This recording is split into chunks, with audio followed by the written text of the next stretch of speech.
In the middle of Hurricane Nate preps on Saturday, some New Orleans police were called out to handle another public threat in Algiers Point. Yes, a gator, and a huge one too. Jacqueline Quinn talks to neighbors who shared their story and their videos.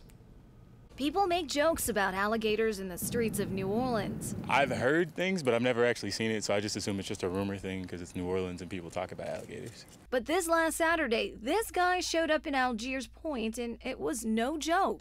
So I walked up, and they said stop, and there was an alligator. I'm not kidding you, it was 7 feet long. I don't make that up. Joey Dowdall first saw police lights near his home around 8 a.m., and he went to check it out. This is where I would have come over, right over there. At least that's the most direct way. As New Orleans police and firefighters followed the alligator from near the levee to an empty lot near Opelousas,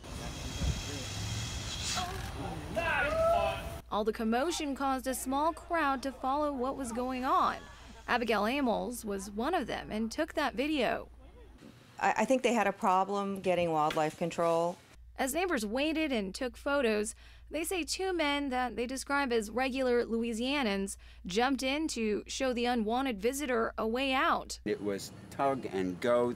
They had a lasso around its snout at one point, and then it escaped from it, and then finally they were able to get it all wrapped up. Dowdall says the whole incident frightened a few, but also caused quite a chuckle among neighbors. I don't care if we see one or more, although I'd prefer not to. However, as a dog owner and a neighbor concerned for young kids, he says he'll be keeping an eye out for the alligator's relatives.